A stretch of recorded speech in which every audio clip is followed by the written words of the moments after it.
Hi, in this video, I would like to talk to you about how to deal with anxiety. This is part one about understanding anxiety.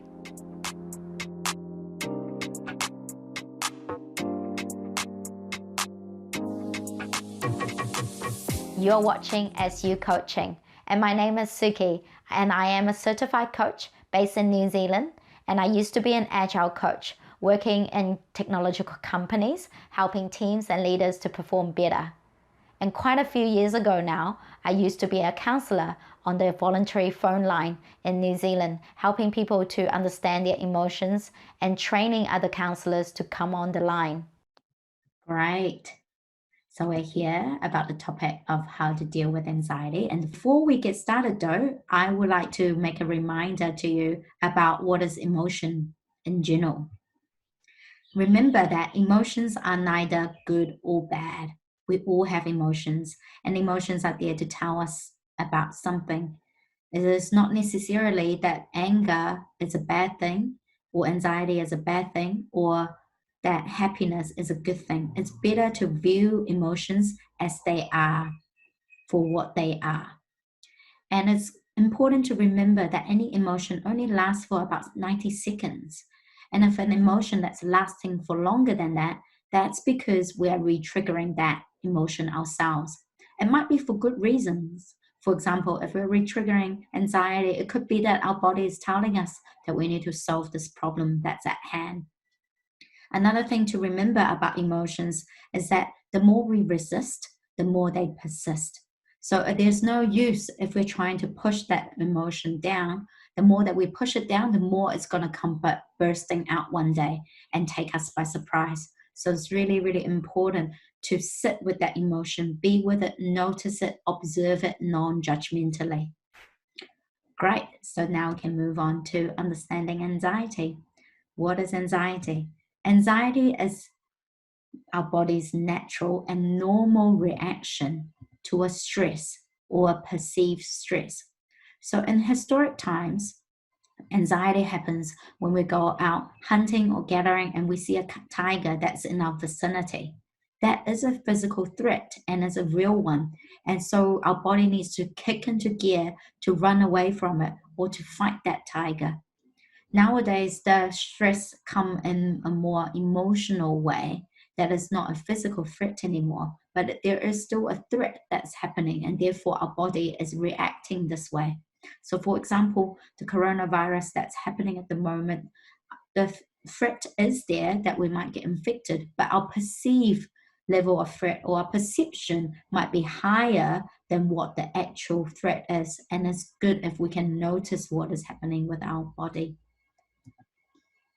Anxiety is normally termed as we're worried about something, and when we are worrying about something, it tends to be something about the future as well.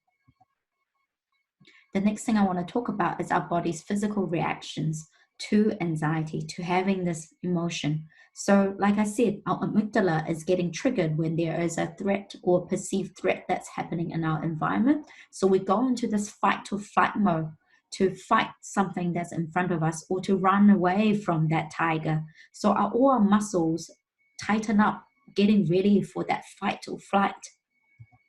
And what also happens is that our vision gets tunneled into the very sharp focus because we need to focus all our energy to fight it or to run away with it. And this is actually a very useful, helpful thing when we need it. Stress and anxiety helps us to perform better when we need it. It's only not great for us when that stress and anxiety is lasting for a long time and when we don't actually need to be performing at that level of stress or anxiety. So at the moment with coronavirus, it's actually a good thing that all of us has a bit of anxiety because that will prevent us from going outside of our home and staying safe during this time. So now I would like you to have a think about what is your experience of that anxiety and the experience of that anxiety in terms of two scales. The first scale is a time scale. Are you experiencing that anxiety in terms of minutes, hours, days, or more than 2 weeks?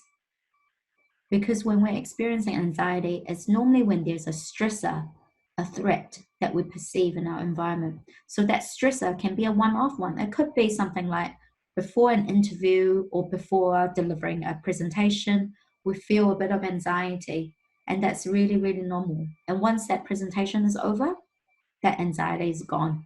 So that's normally how it works. When the stressor is away, then the anxiety is gone. And when the stressor is more of a longer term one, lasting more than 2 weeks, for example, the coronavirus, we need to be very aware of it, because when that stressor is longer term, it's damaging our immune system. Because if we're always operating at that fight or flight level, then our bodies are tense, we're zoned to be fighting, and all the immune system is working towards that we have no time to rest, and we don't allow ourselves to rest until that stress is gone. So when it's lasting more than 2 weeks, then it's really important that you have tools and coping mechanisms for it, and then you seek some professional help to deal with it as well. Another scale to think about your anxiety is the scale of intensity. How intense are you feeling this anxiety? Is it quite minimal, mild, only kicks in a little bit? Or does it really affect your day-to-day functioning that you're not able to concentrate anymore? Or is it really, really intense that you feel like for a few minutes that you're having a panic attack?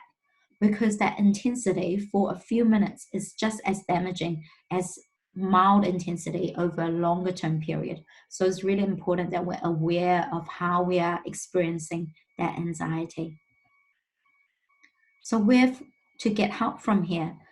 I actually searched up the WHO guidelines, and I was very impressed at their one pager. It set out a lot of tips on how to be physically healthy, how to be mentally healthy, and socially connecting with people during this time of coronavirus. So do Google search that term, WHO, coping with stress during COVID-19 guidelines.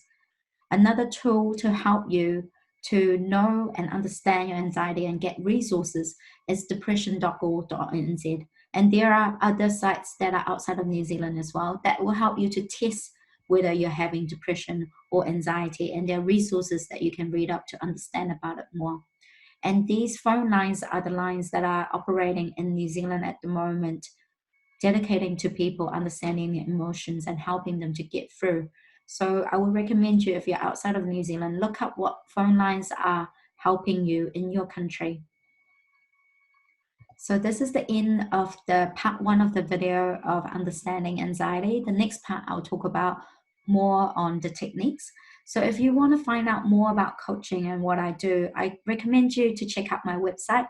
I normally run a purpose program, which is like a 10-week virtual classes that we talk about what is your purpose, how to gain more self-confidence, how to gain more self-awareness, so that we can understand ourselves and be well professionally as well as in our life.